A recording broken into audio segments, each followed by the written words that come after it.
Salut à toi, j'espère que tu vas bien. Moi, je vais bien. Je vais rencontrer le vendeur d'un bien immobilier. On va commencer les premières négociations. Et je profite comme ça de cette vidéo pour échanger également avec toi sur cette thématique des négociations des prix d'un bien immobilier et te dire un peu comment moi je vais procéder et comment tu peux également procéder. Parce que je peux dire que en matière de négociation, ça se prépare. C'est déjà le premier conseil que je suis en train de te donner.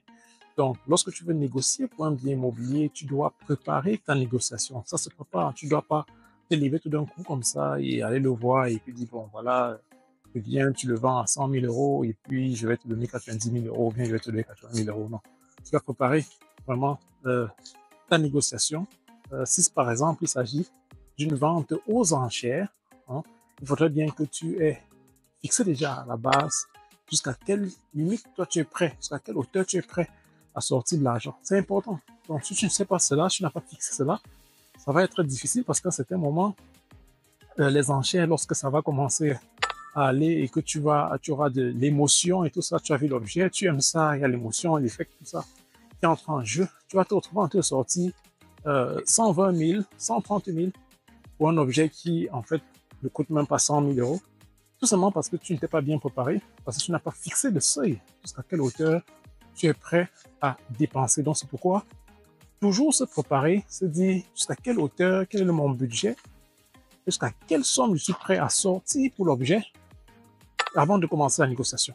Donc, ça, c'est le premier conseil. Alors, comme deuxième conseil, je te dirais, pose beaucoup de questions au vendeur. Pose beaucoup de questions, ça te permettrait de savoir les motivations pour lesquelles il est en train de vendre l'appartement ou alors l'immeuble, si c'est l'immeuble que tu es en train d'acquérir. Parce que tu dois savoir si le vend, c'est parce qu'il a une raison, soit il a besoin d'argent, et tu dois donc savoir est-ce qu'il a besoin d'argent urgemment. Ça, c'est une information qui est importante. Hein, peut-être c'est un investisseur qui a besoin d'argent, il se lance dans notre projet, il a urgemment besoin d'argent.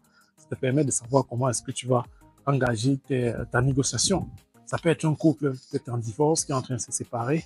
Ça peut être un problème dans le bâtiment, on a déjà eu cela. Un bâtiment qu'on a voulu acquérir, mais en fait, le bâtiment avait un souci, c'est que la fondation avait été mal faite et c'était en train de s'affaisser. Donc, après avoir posé plusieurs questions, on a eu cette information-là. Et on a compris pourquoi le vendeur était en fait très ouvert au niveau du prix. Hein. Il était vraiment prêt à revoir le prix à la baisse largement.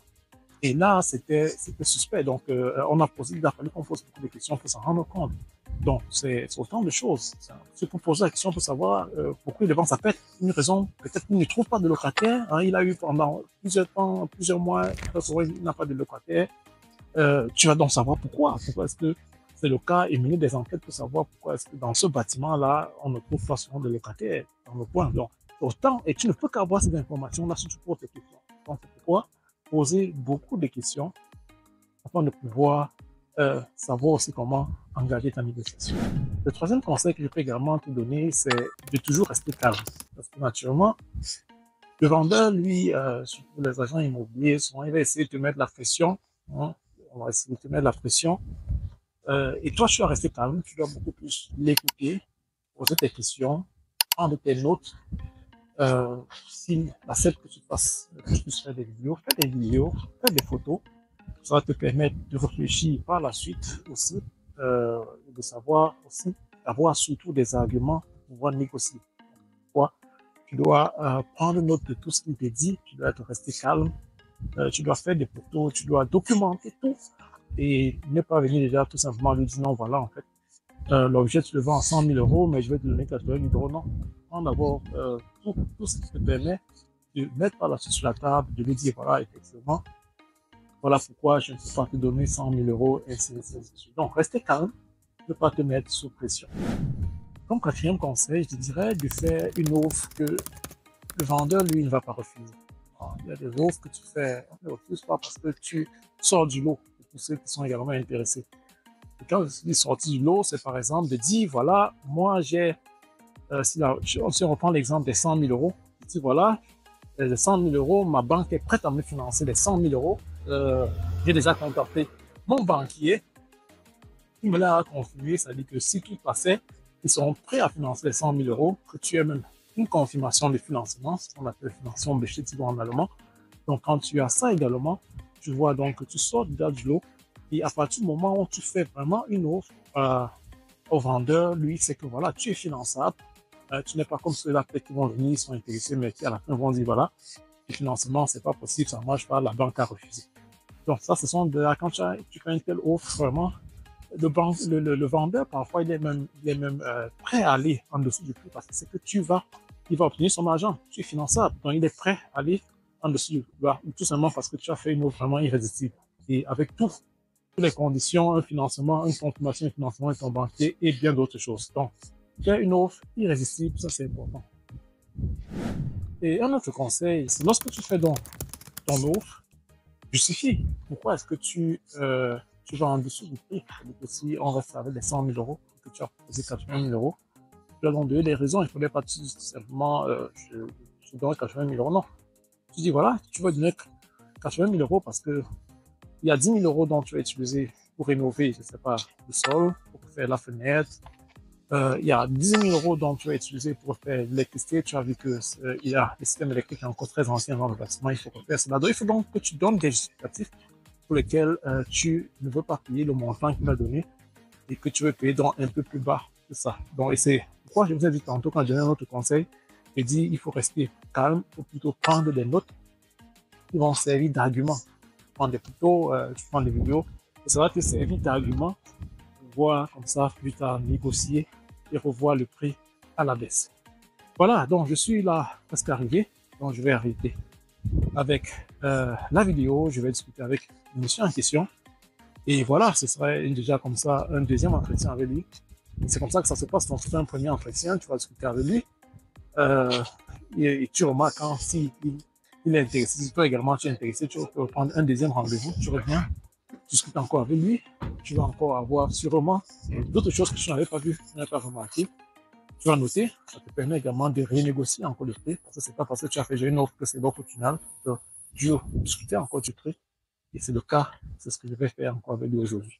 Donc, c'était tout pour cette vidéo où j'ai voulu partager comme ça avec toi un peu quelques astuces concernant la négociation. Je viens d'arriver, on va se dire à très bientôt dans une prochaine vidéo. Ciao! Salut à toi, je suis Cédric Folépé, je suis conseiller financier et investisseur immobilier depuis plus de 10 ans. Nous avons mis sur pied la formation Investir dans l'immobilier avec succès. Cette formation dure plus de 3 heures de temps et est constituée de 6 modules.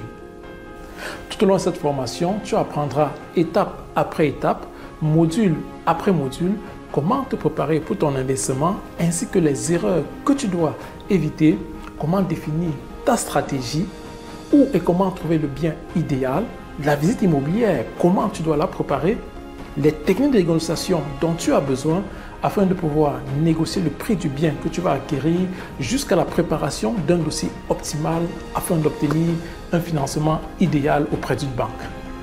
Dans un deuxième temps, tu obtiendras en bonus 3 modules supplémentaires concernant la stratégie gagnante en 2023, comment optimiser ta déclaration fiscale en prenant en compte le bien immobilier dont tu viens d'acquérir et un module cas pratique concernant mes expériences personnelles sur le terrain et au cours duquel nous aurons la possibilité de définir ta stratégie. Entre autres, tu obtiendras également un accès illimité et des supports téléchargeables. Réserve ta place maintenant en choisissant l'un des paquets suivants. Le paquet Learn constitué d'un accompagnement personnalisé pendant toute la formation. Le paquet Learn and Do composé de la formation, d'un accompagnement gratuit jusqu'à l'acquisition du bien immobilier ainsi que d'un coaching gratuit en fiscalité. Et pour couronner le tout, le paquet Premium qui englobe les 2 paquets précédents et au cours duquel nous mettrons sur pied une stratégie permettant d'optimiser ou alors d'augmenter la valeur du bien acquis. Alors n'attends plus, passe à l'action en réservant ta place dès maintenant. Tu trouveras dans la barre de description un lien te permettant d'accéder directement à la formation. Sur l'écran, tu trouveras également un numéro te permettant de nous contacter. N'attends plus, car les 10 premières personnes à le faire obtiendront une réduction de 10%. À très bientôt.